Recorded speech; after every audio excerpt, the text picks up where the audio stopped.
War I is raging in Europe, and the United States is still on the fence in a large way. So Germany begins to push us a little bit because they really felt like we were helping the Allies too much, that we were providing too much aid to Great Britain and France. So on January 31st, 1917, Germany announces unlimited submarine warfare.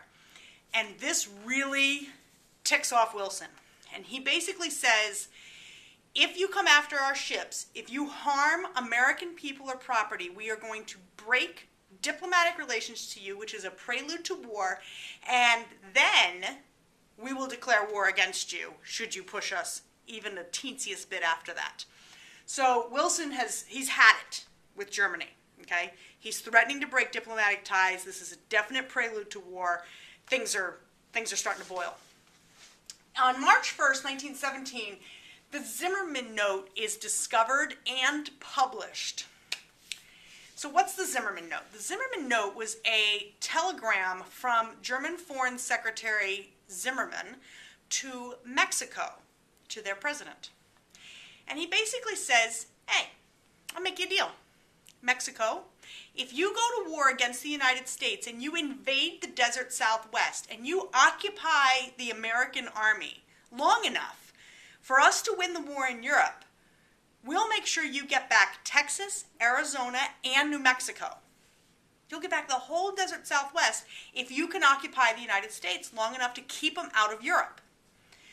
Well, this note is intercepted by the Americans, and there's some question as to whether or not it was intentionally intercepted, like that Mexico kind of said, no, we don't want any part of this, here, you guys take it, or what the deal was. There's some real question about how we got our hands on this note.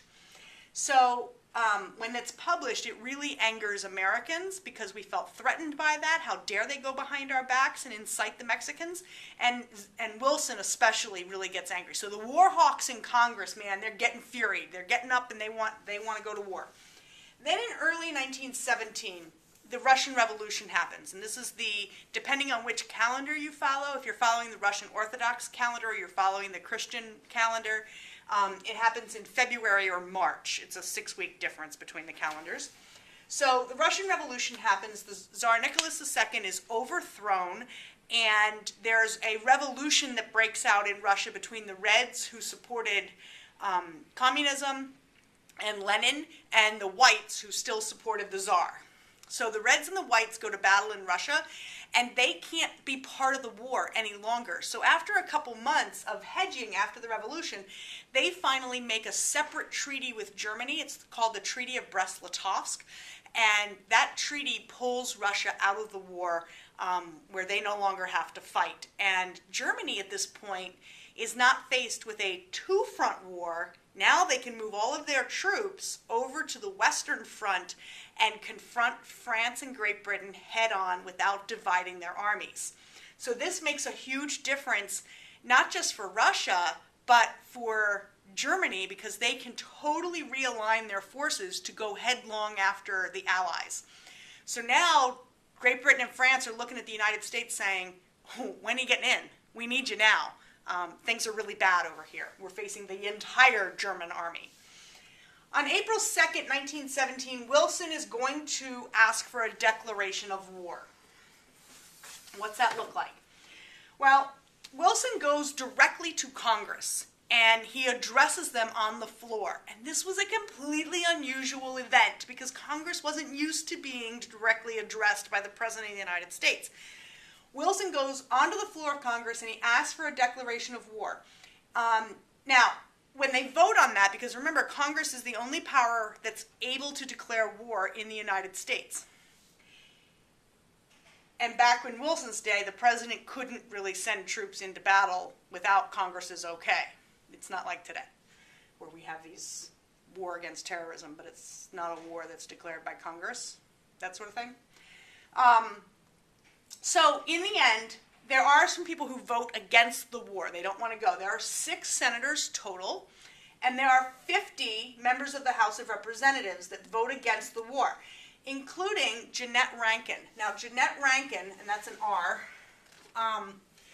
Jeannette Rankin was the first woman to serve in the House of Representatives.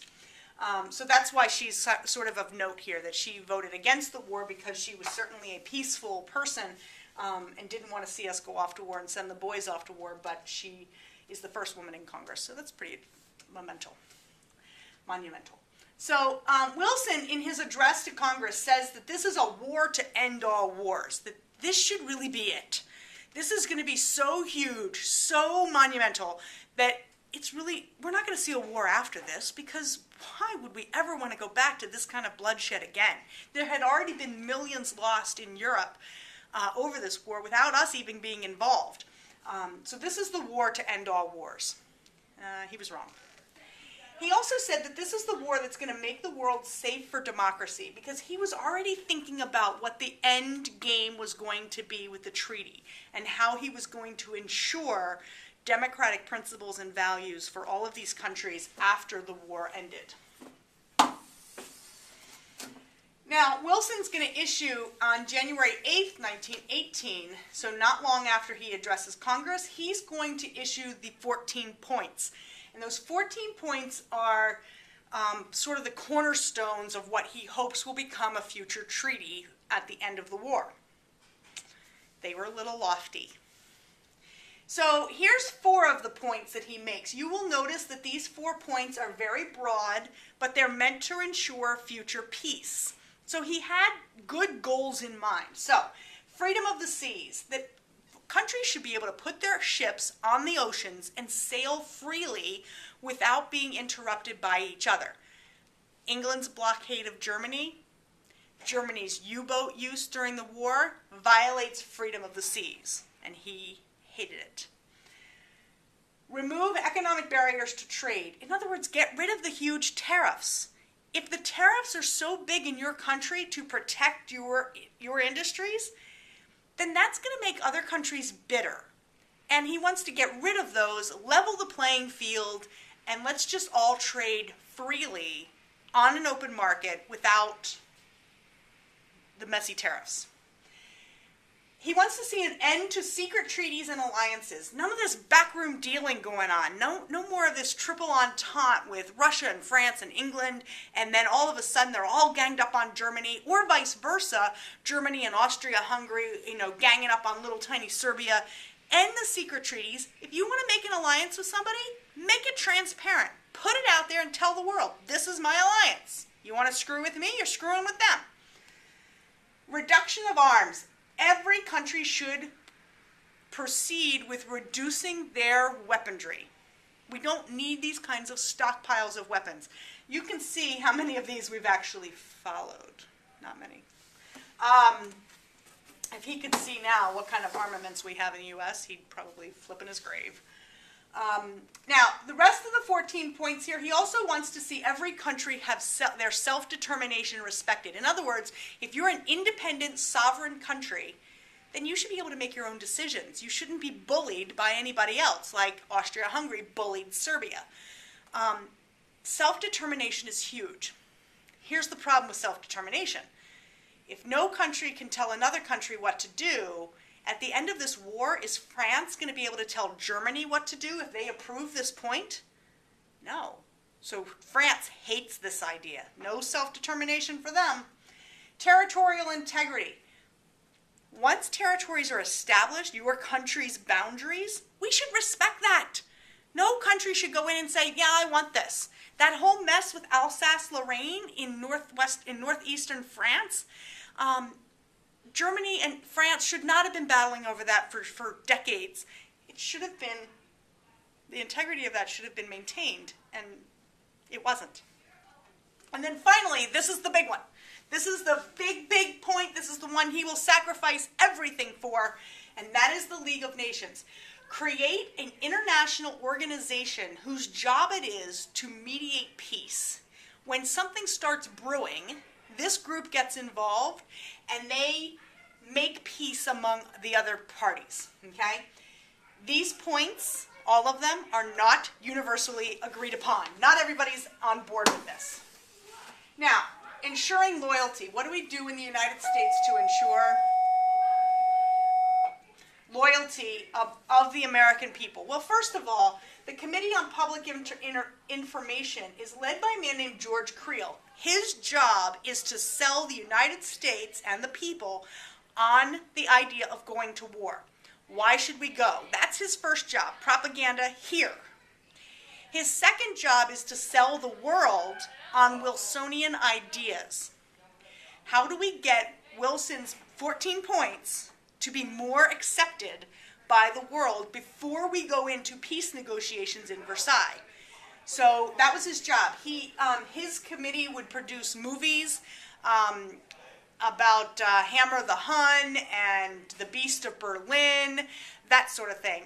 And they would produce movies that would be shown to people about why the Germans were so awful. And I say this as a German American. Now, Germans in the United States, there were about 8 to 10 million people in the United States who had direct German blood ties. In other words, one of their parents was from Germany, okay? So that's 8 to 10 million people who are going to side or be sympathetic with Germany in this. So how do we get them on our side? And then in 1917 and 18, we see two acts pass. And these are going to look somewhat familiar if you remember the Alien and Sedition Acts from back in the early days of our country. The Espionage Act of 1917 basically says you can't spy against the United States. If you're caught in a covert or shady position where you might be selling secrets to the enemy, then you can be arrested. The Sedition Act says you cannot publish or say or do anything that is counter to the goals of America in this war. In other words, you can't come out and say that you hate America, that Germany should win, that you're all in favor of them, and then send Germany money. That's sedition, okay? Even though it sounds like this act violates the First Amendment, and it does, this act was passed. Now, who's arrested under this act? Eugene V. Debs. If you remember him, he's the socialist. He gets arrested under the Sedition Act. He serves, he was sentenced to 10 years in jail. He's pardoned later on, so he doesn't have to serve that full sentence. Go from there. Now, the factories. How do we get the factories geared up for war? Well, they create a council, of course. And the Council on National Defense is created in order to take American industries and retool them so that they're ready to go and make war goods. So you take a plant that might produce automobiles and you make it a tank assembly line.